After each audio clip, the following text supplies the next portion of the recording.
ఇక ఎన్నికలు ఆయన మాట్లాడింది, నువ్వు డేట్ పెట్టు, నేను లావు మొనగాళ్ళు అడగకపోతే వెనకాల ముగ్గురు నూకుడు మొనగాళ్ళని నువ్వు ఎన్నికలు పెట్టదలుచుకుంటే ప్రభుత్వం నీ చేతులు పిలువు క్యాబినెట్ను.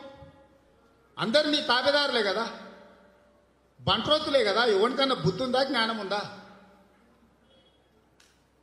నీ దగ్గరన ఎర్రబల్లి దయాకర్ రావును ఇంకొకను ఎవరినైనా క్యాబినెట్ మినిస్టర్ అని ఇంగ్లీష్లో అక్షరాలు రాయమను. నువ్వు ఏ శిక్ష అంటే నేను ఆ శిక్షకి సిద్ధం. రాసింది చదవకుండా సంతకం పెట్టి సన్నాసులు ఉన్నారు కదా, పిలువు. నువ్వు ఎందుకు ఇది మాట్లాడుతున్నావు? తెలంగాణ సమాజం అంతా గమనించాలి.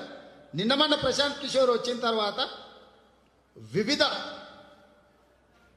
రాజకీయ వ్యూహాలు పన్నే సంస్థలన్నీ తెలంగాణలో వచ్చి ప్రజల యొక్క నాడిని పట్టుకునే ప్రయత్నం చేశారు. ప్రజల యొక్క నాడిని, ప్రజల యొక్క ఆలోచనను, విధానాన్ని విశ్లేషించారు. ఆ విశ్లేషణలో యాజ్టీజ్గా 25 సీట్లు పక్కాగా టీఆర్ఎస్ గెలిచేటట్టుంది, ఇంకొక 17 సీట్లలో గట్టి పోటీ ఇచ్చేటట్టుందని నివేదిక ఇచ్చారు. కాంగ్రెస్కు 32 సీట్లు ఉన్న పలంగా గెలిచేటట్టున్నది, 23 సీట్లల్లో నెక్ టు నెక్ కాంటెస్ట్ ఉన్నది, గెలిచినా ఆశ్చర్యం లేదు నివేదిక ఇచ్చారు. 6 నుంచి 8 సీట్లు బీజేపీ గెలిచేటట్టున్నది, ఒక 8 నుంచి 9 సీట్లు పోటీ ఇచ్చేటట్టున్నదని నివేదిక ఇచ్చారు. ఈ ఎంఐఎంకి యాజ్టీజ్గా 5 పర్ఫెక్ట్గా గెలిచేటట్టున్నాయి, 2 సీట్లలో నెక్ టు నెక్ ఉన్నది, ఆ 2 కూడా ఎంఐఎంకే కొంత సానుకూలత ఉందని నివేదిక ఇచ్చారు. ఆ నివేదిక ఎప్పుడైతే వచ్చిందో అప్పుడు చంద్రశేఖరరావు గారు నరేంద్ర మోడీ గారికి సంబంధించిన మనుషులు మాట్లాడుకొని ఈ రోజే 32 సీట్లు గెలిచి 23 సీట్లు గెలవడానికి సిద్ధంగా ఉన్న కాంగ్రెస్ ఇక కొద్ది కాలం ఆగితే వరంగల్ డిక్లరేషన్ తర్వాత 3% ఓటు తెలంగాణలో ఇంక్రీజ్ అయింది.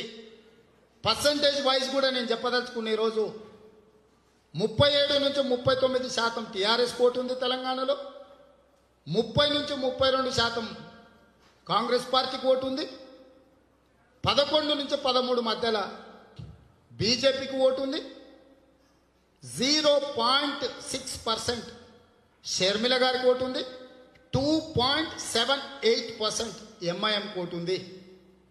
ఓటింగ్ పర్సంటేజ్ కూడా ఇచ్చిండ్రు. ఇంకొక 4% అంటే వరంగల్ డిక్లరేషన్ తర్వాత 3% తెలంగాణలో కాంగ్రెస్ పార్టీ ఓటు ఇంక్రీజ్ అయింది.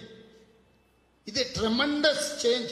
3 monthsలో 3% ఓటు పెరిగిందంటే ఇంకొక సంవత్సరానికి ఇగిన ఎన్నికలు ఉంటే 42%కు చేరుకుంటుంది. ట్రెండ్ అనేది ఒకసారి మొదలైతే గ్రాడ్యువల్గా అది పైకి పోతుంది. 44% ఉన్న టీఆర్ఎస్ ఓటింగు 38-39% కంటే 5-6% ఈ మధ్యకాలంలో 3 నెలల వేగంగా టీఆర్ఎస్ ఓటింగ్ పర్సంటేజ్ పడిపోయిందని చెప్పి స్పష్టమైన నివేదికలు చంద్రశేఖరరావు గారికి ఇచ్చిండ్రు, ప్రశాంత్ కిషోర్ ఇచ్చిండు, ఇంటెలిజెన్స్ వాళ్ళు ఇచ్చిండ్రు, ఆరా మస్తాన్ ఇచ్చిండు, అంతకుముందు రవిచంద్రాన్ని కాంగ్రెస్ పార్టీ పిఆర్ఓ ఉండే రాజశేఖర రెడ్డి గారు నాతో ఆయన భారతీయ జనతా పార్టీకి ఇచ్చిండు, సునీల్ కాంగ్రెస్ పార్టీకి ఇచ్చిండు. More or less 1% plus or minus 1 or 2 seats plus or minus. అందరి నివేదికలు ఒకే రకంగా ఉన్నాయి. అన్ని నివేదికలను తీసుకొచ్చి నిన్న మన కేసీఆర్ 10 రోజుల నుంచి బయటికి రాలే, టాలీ ప్యాక్ తీసిండు, సరిపోల్చి చూసుకున్నాడు. ఇప్పుడు కేసీఆర్కి అర్థమైంది. రాహుల్ గాంధీ గారు వచ్చి వరంగల్ డిక్లరేషన్ తర్వాత రైతులకు సంబంధించిన నిర్దిష్టమైన ప్రతిపాదన కేసీఆర్ గారి యొక్క వైఫల్యాల గురించి మాట్లాడటమే కాకుండా కాంగ్రెస్ అధికారంలోకి వచ్చిన తర్వాత చేపట్టబోయే నిర్దిష్టమైన చర్యలు చెప్పిన తర్వాత ప్రజలలో వేగంగా మార్పు వస్తుంది. 2 సార్లు కేసీఆర్కి అధికారం ఇచ్చినాం, అవకాశం ఇచ్చినాం, ఇక చేసేది ఏదో చేసింది, ఇంకా ఆయనకి ఇచ్చేది లేదు. ఆయన కూడా ఆయన కోసం అడుగుతలేడు, ఆయన కొడుకు కోసం అడుగుతుండు. కాబట్టి ఆయన కొడుకు ఉత్త గాలి తిరుగుడోడు, ఈ గాలిలోనికి ఇచ్చినామంటే గలీజ్ అయిపోతుంది వ్యవహారం అని చెప్పి తెలంగాణ తెచ్చినా అని చెప్పుకున్నానికి 2 సార్లు ఇచ్చినాం. తెలంగాణ నిజంగా ఇచ్చిన వాళ్ళకు ఒక అవకాశం ఇవ్వాలని ప్రజలలో ఆలోచన మొదలైంది. చర్చలు జరుగుతున్నాయి, రచ్చబండ కాడ జరుగుతున్నది, లేకపోతే కళ్ళు కాంపౌండ్ కాడ జరుగుతుంది, దావతుల కాడ జరుగుతుంది, బార్ల కాడ జరుగుతుంది, బీర్ల కాడ జరుగుతుంది. 4 మనుషులు ఏడ గుమ్ముగూడిన సావైనా పెళ్ళి అయినా ఏడైనా ఇదే చర్చ జరుగుతుంది.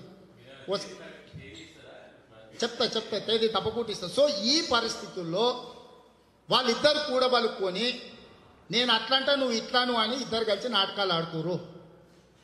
కాబట్టి కేసీఆర్కు నేను ఒకటే చెప్తున్నా, ఇది జూలై 11. 4 రోజులు సమయం ఇస్తున్నావు. నువ్వు నికార్సైన తెలంగాణ బిడ్డవైతే, నిజంగానే నీలో పోరాట పటిమ ఉంటే, నువ్వు ఉద్యమకారుడు అయితే, నువ్వు ఎవరికి భయపడని తేల్చుకుంటానో కదా, 4 రోజుల్లో నీ మంత్రివర్గ సమావేశాన్ని ఏర్పాటు చేసి ప్రభుత్వాన్ని రద్దు చేసి రా. ఎంత తొందరగా అయితే అంత తొందరగా నీ పీడను చీడను వదిలించుకోవడానికి తెలంగాణ ప్రజలు ఉవ్విళ్ళూరుతున్నారు. ఉన్న పలంగా ఎన్నికలకు పోదాం, నిబద్ధత ఉంటే రా. ఇక నరేంద్ర మోడీ మీద కాకి మీద పిల్లి మీద పెట్టి తోటికోడలను తిట్టిందంటే వెనకటికి ఎవరో ఆమె నీ వ్యవహారంగా అట్లుంది. నరేంద్ర మోడీని చూపించి మమ్మల్ని అని ఆడోడు తిక్కలోడు ఉన్నట్టు ధరణి రద్దు చేస్తా అన్నాడంట. నా పేరు వాళ్ళకనికి కూడా నీకు భయమా? లాగు దడుస్తుందా? నా కళ్ళకి ఎట్లాగూ చూడలేవు నువ్వు. కనీసం నా పేరు తీయడానికి కూడా నీకు ఎందుకురా నాయన మోకాళ్ళు ఉరుకుతున్నాయా?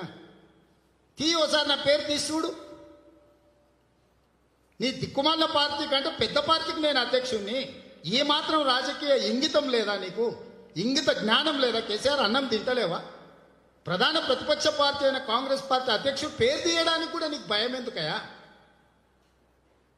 కాంగ్రెస్ పార్టీ అధ్యక్షుడిగా నేను మాట్లాడుతున్నా. తెలంగాణ ఇచ్చిన పార్టీ అధ్యక్షుడిగా నేను మాట్లాడుతున్నా. నీకు సవాలు విసురుతున్నా.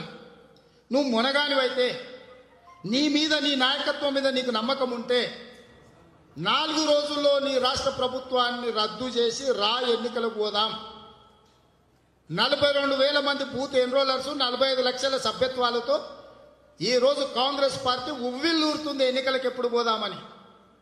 90 లక్షల ఓట్లు తెచ్చుకుంటా. ఒక్క ఓటు తగ్గినా నా పేరు మార్చుకుంటా.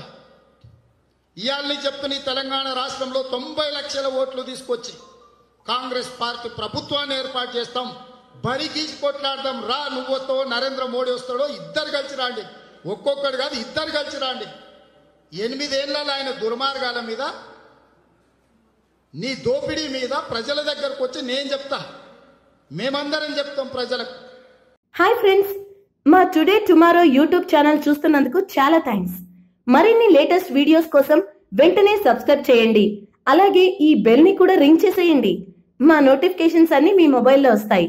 అలాగే మా వీడియోస్ మీకు నచ్చితే లైక్ చేయండి, షేర్ చేయండి, నచ్చకపోతే కామెంట్ చేయండి.